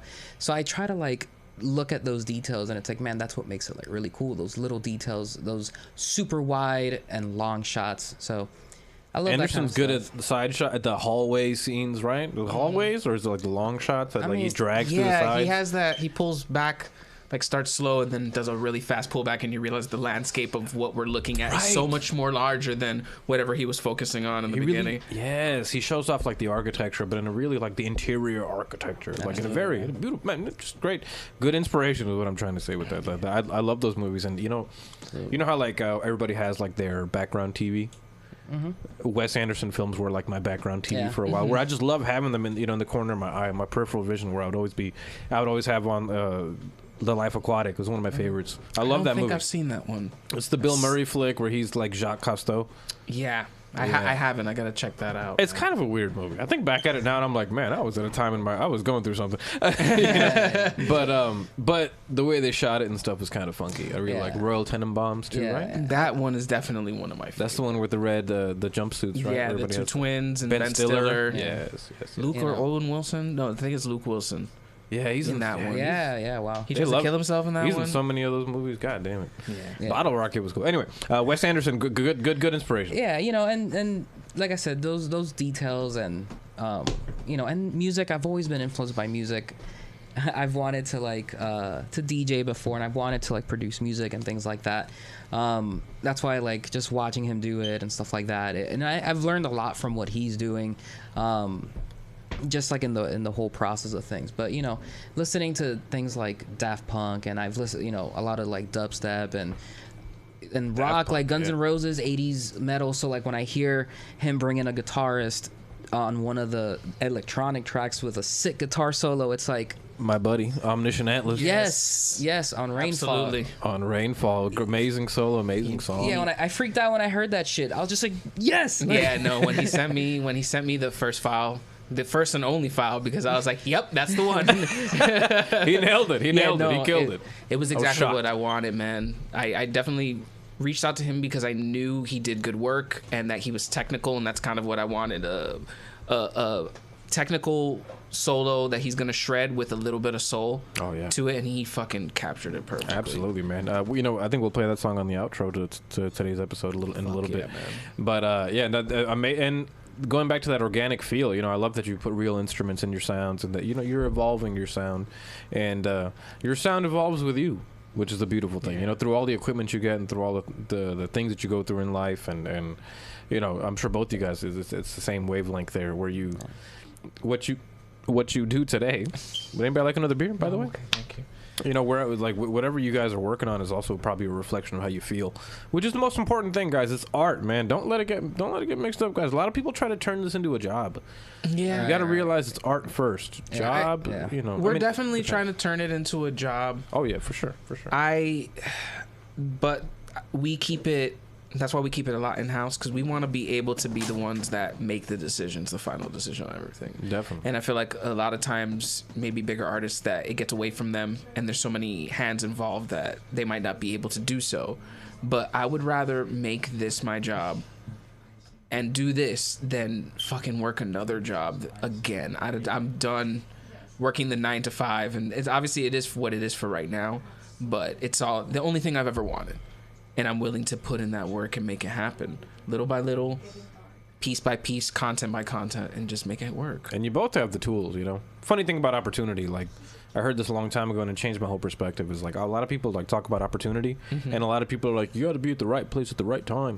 And a lot of people just take those two factors into consideration. Yeah. You really got to think about being at the right place at the right time with the right skill set required. Yeah, with the right. Because if you don't have the skills, I mean, you know, like you could be at a bar with like the Apple CEO next to you. You don't even know, or whatever the hell's going on, right? And you could be talking about this idea, and somebody could overhear you. And guess what? If you don't have the tools to make that idea happen, or you don't have the tools, the skills, or whatever, that opportunity, you could be at the right place at the right time. You don't have the skills. Yeah. Right. So you got to put in the work, man. You just got to do it and create the content, you know.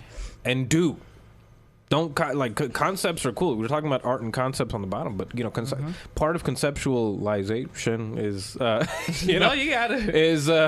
is executing it. Right. You got to execute that. And we talked about that earlier too. You got to make it appear. That's the part of creation, man. And you know, this is a topic maybe we could talk about right now. Is as far as creation goes, I think it's really dope, because a lot of people look at is a big word, but a lot of people look at God, right? The power of God, or a God, you know, depending on what you believe in or whatever it is, right? That person is a creator, right? Or that thing is a creator. That's what it does. It creates. All right. You know, and when you yourself make, right, you capture footage, you capture moments in time, you manipulate them, you bring it out, you know, or whatever, you know, even with music and frequencies and sounds and notes, melodies. We put it all together, and we are given a little percentage of that power to create. It's definitely has you get goosebumps, man. Yeah, you're manipulating time, and you're manipulating emotion. Yeah, and people's emotion and attention, and you know, letting them dive into that place. It's like, how much are you gonna pull me? You know, are you gonna nudge somebody to, like, you know, to come with you, or are you gonna grab them and not give them an option? And we're given that power, you know. So it's like with you, both of you guys, you know, I see you guys, the music of, you know, V.Getarix, you know, through all the music and the concepts and the visuals and everything. Are you guys more interested in making concepts and ideas for the future?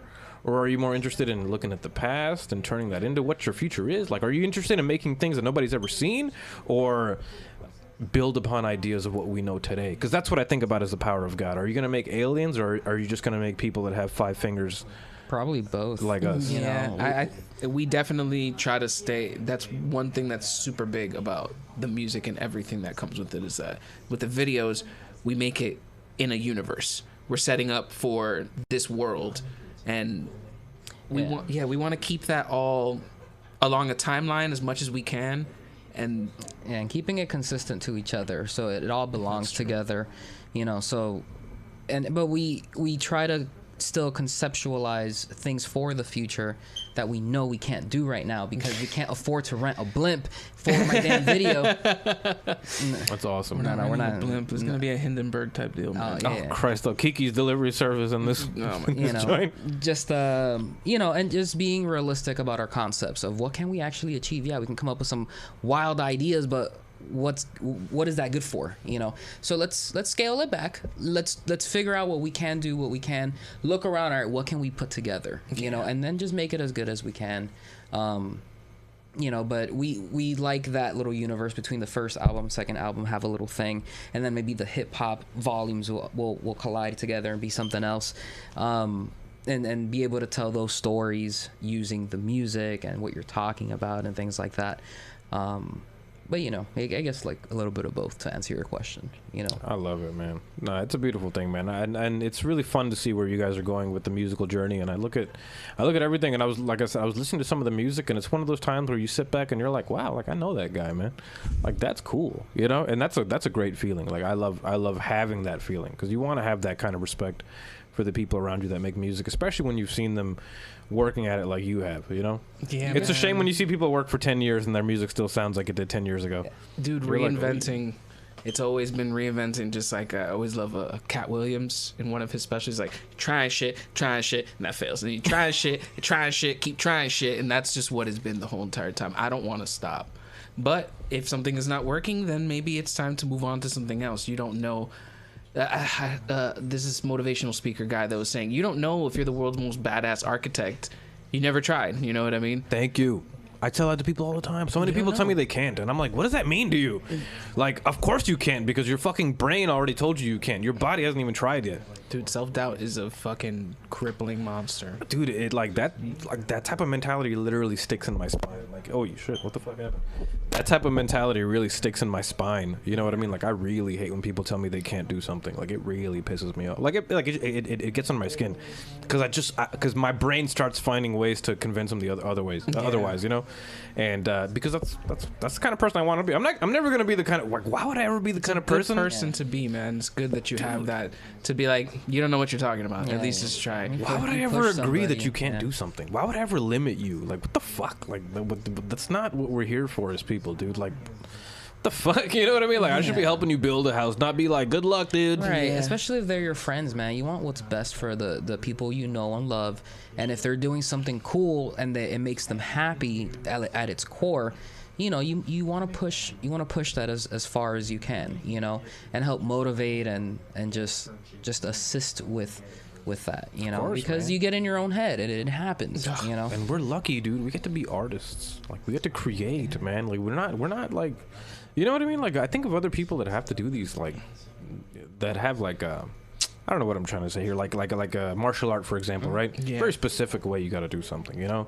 You lean your forward and then you punch, you know what I mean? You give yourself a certain momentum to do a certain thing, you know? Right. We have so many different options and so many ways and so many different ways to attack an idea. And what I love the most, you know, a lot of people, it's funny, a lot of people love the clips I do. Yeah. A lot of them don't even happen on purpose. A lot of those clips and the memes and stuff, it's all by mistake.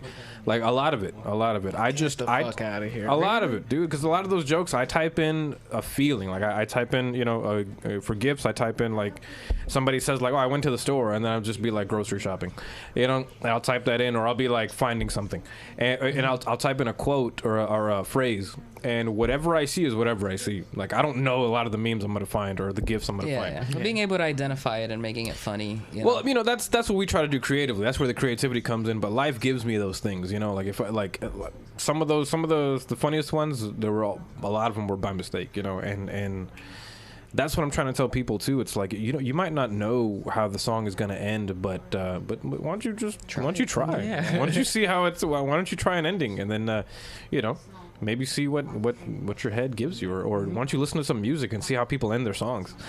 Yeah, you know, is it that hard? Why don't you? I mean, kind of trusting yourself, you know, to know that trust the notes. You have the ability to do so. You know you can do it. Yeah, you know, shit. The way that you put those memes together, that's art right there. Thank you, man. I was just complimenting that there. I mean, you're doing it. You said you did it on a video that was like an hour long.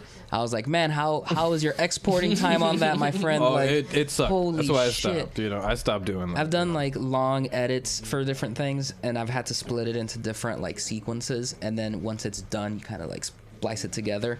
But it's hard to have it all work in one sequence if it's so like power consuming, you know? Yeah, no. Just so you know, to edit those 1 minute videos takes me 1 hour. Holy fuck, yeah. So 1 hour to edit those, you know, and that's from beginning to end. That's me loading up the hour and a half long podcast or so. Oh wow. That's me searching through it, you know, like just going to random, because I go to, like I said, it comes to me. Like I go to random bits. I don't pick, like, sometimes I know, you know, oh, I got to use this clip Yeah, later. it will take you so long to sit there and watch all of it and like make marks. Oh, that I want to cut that. I want to.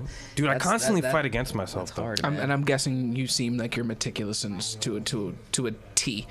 I try to a point where you're try like, to be. yeah, I'm sure you've exported something and then watched this long ass video and you're like, yeah, I gotta make that one little change and then go back and I am that guy. with content like that, I can imagine once at the end you realize like, oh, I fucked up that fade, or I forgot to fade it, or I forgot to add this. Let me go back. Let me re-export. That shit's tough, man. But you know, it goes back to what we were talking about earlier, that sometimes when something is done, it's done. You know, like I get annoyed at those things, but sometimes I'm just like, fight the feeling. Right, you know, right, move right. forward, learn, move forward, find a way that's not going to happen again.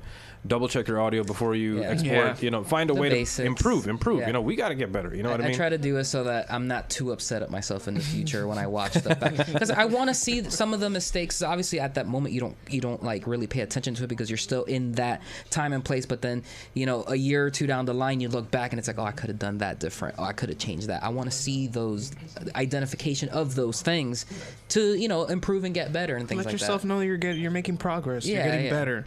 Yeah, it's not man. just the same shit that you've been doing. Yeah, Definitely, exactly. Identifying those things. And I mean, you know, and I think also, you know, this goes back to another thing we were saying, that I think we're all surrounded by people that push us. Like, you know, the few comments that I might get on a video, the comments, you know, all the comments you guys get on your stuff, you know, I'm sure that pushes you to, you know, anybody that says keep going, it's just like, fuck yeah. That's a whole nother, you know, that's another tank in my, you know, for the fuel, you know, like I love it. I love it. Absolutely. You see, even if it's one little thing, like, okay, so someone is listening to it, someone is digging it, and at first, like when you first put it out there, you have that insecurity about like, what if it's whack and no one, responds to it, or it's just not what they're looking for. But you get one little thing, you're like, okay, then I can fucking keep going. I can keep doing this. I'm gonna keep trying. There's different music for different people. Obviously, it's not gonna be the best for everybody. That's true. You know, it's not a one size fit all. But there isn't, you know, there's an audience for everything. You know, you just got to be able to find your audience a lot of the time, you know. Finding your audience, very same thing we were saying, that you know, to breaking it out of your friend group and showing it to people. Oh, that's what I was saying earlier. Sorry, man, about my Instagram page for my music page. Yeah. That I made the Shut Up Let's Talk page as a business page, but for my music one, I tried something different. I said, let me keep this as a personal page. I'm not going to make it a business one. Let me see how the algorithms work out.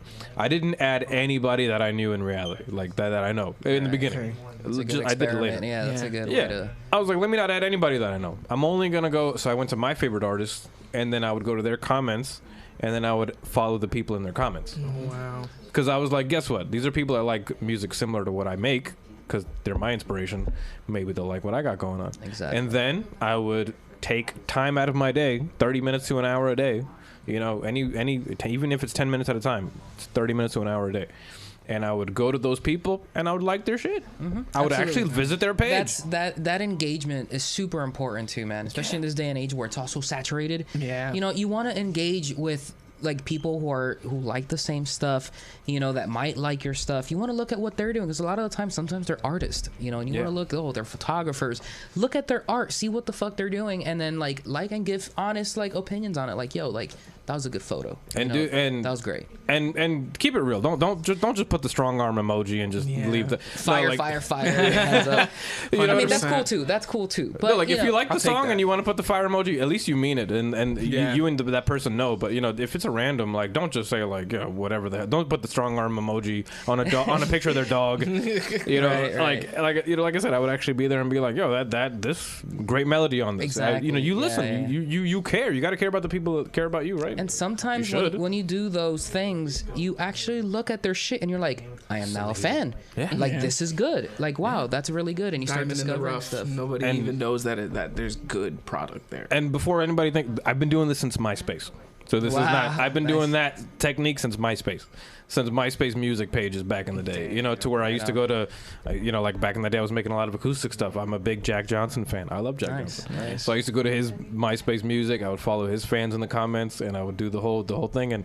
And lo and behold, I would have I had a fan in Berlin, Germany, who sent me a message once, and she's like, "When are you going to tour Europe?" I was 16 years old. Wow. I was like, "Dude, I make music." Isn't that so flattering? When can I was the sleep best. on your couch? You're you're I like, never forgot it. I Yeah. can die happy now. Yeah. You know what I'm saying? And Like, you know, and I was able to reach other people that way. So if anybody's, you know, feeling a little helpless against the algorithm and you're trying to fight that demon, you know, that is the technique. You know what I mean? Try that out because it's organic. You want to be organic, and people can tell when you're faking the fucking funk. Yeah. They could tell, man. yeah, because if your stuff isn't like great, but you have like a million, And if you look uncomfortable, they can tell. we definitely talk about that a lot. Like for the first one, using a marketing company and making sure that obviously we're putting our work towards it so they can find the people that are really going to want to listen to it. we're so careful with that because we Exactly, don't yeah. want bots and shit. Yeah. It's like, oh, what about this company? And you look into it, it's like, I don't know, man, not enough info on them. Let's just let it happen on its own, or just do like Facebook ads or something like that.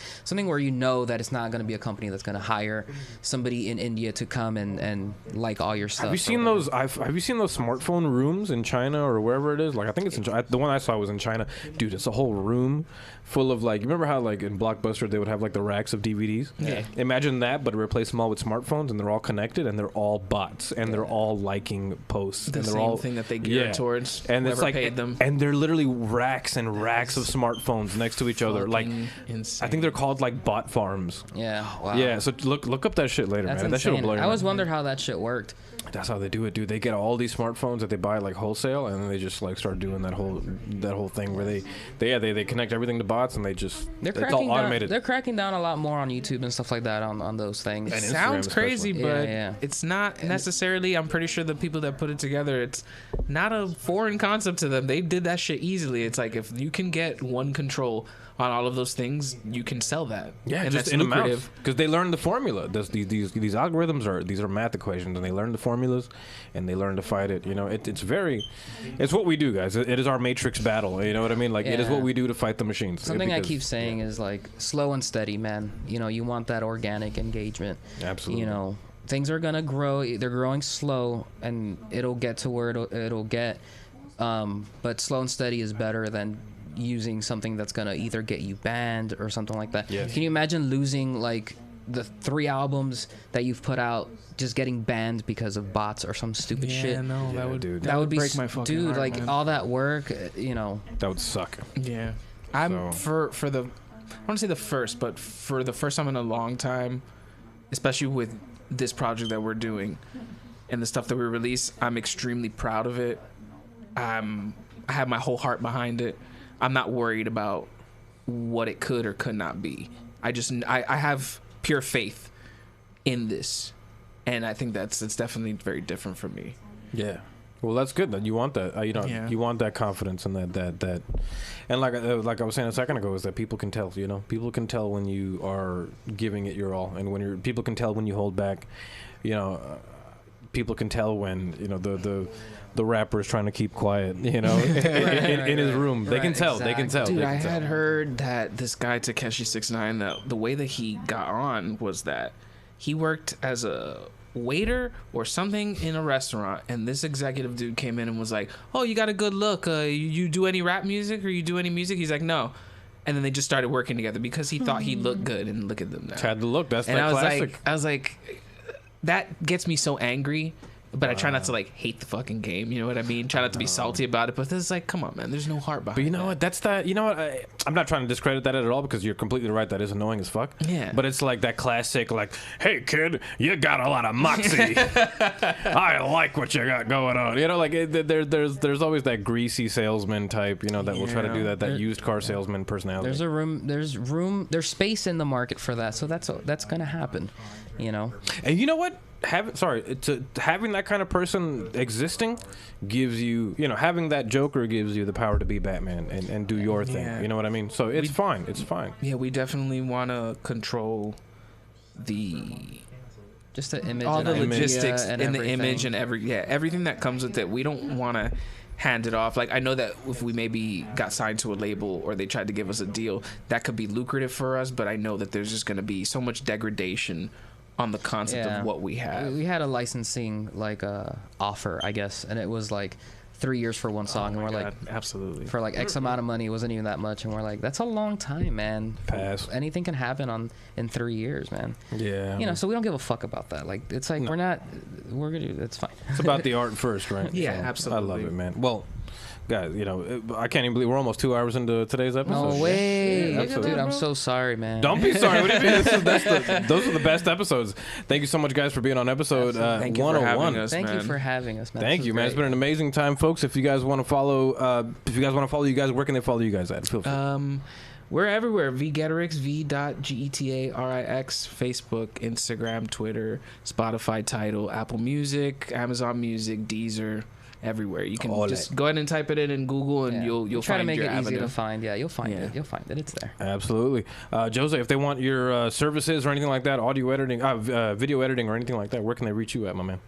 Probably through the V.Getarix pages. I mean, I manage some of those, so I'd see something. If you like, oh, I like that video, I want something similar to that, I'd be willing to have that conversation and come up with a concept or something. And Cool. I love working with other people when it comes to that stuff, you know. Sounds great, man. Well, go. Feel free to do that, guys. Please do. Follow. Thank you, man. They're making great art. And if you guys want to follow me, it's at Alzar If you guys want to follow the show, it's at Shut Up Let's Talk all over the interweb, the webosphere, the globus, whatever. In the meantime, folks, we will see you on the next episode. Love, peace, chicken grease. Look both ways before you cross the street. We'll catch you on the flip side. And as we said earlier, I will play Rainfall from the latest project featuring my buddy Omniscient Atlas on the guitar. Amazing Yeah, guitarist. shout out. He did a really Absolutely. good job. Appreciate him. Absolutely. So let me go ahead and bring up the fun technology. Wait, never gets old. Hup, hey, hup, hup, ho. Rain, rain, rain, rain, fall. Yeah. Rain, rain, rain, rain, fall.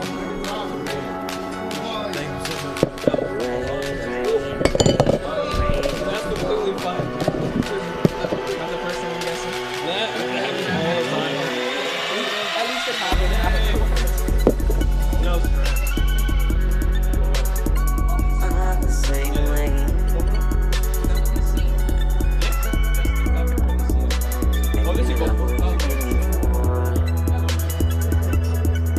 Could you get so far away when the weight is pushing on and rain will fall? Take it slow, take it slow.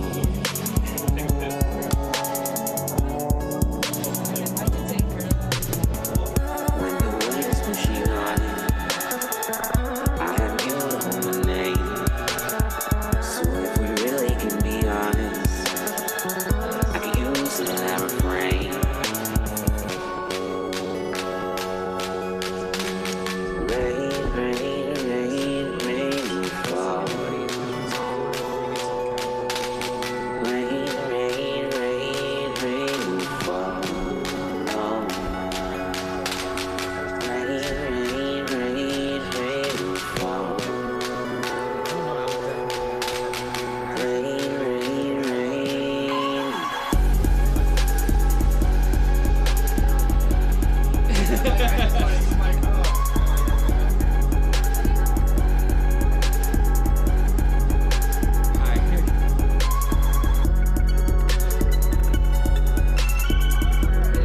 Not the same way.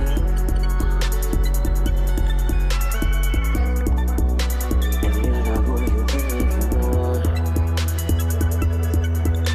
You get so far away when the wind is pushing on and the rain will fall.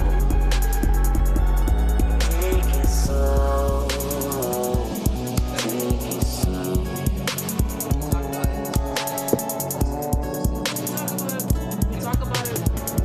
When the wind is pushing on I have you on my mind. So if we really can be honest, I can use it now, right?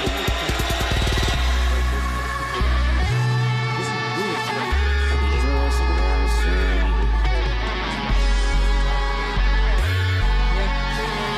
When the wind is pushing on and the rain will fall.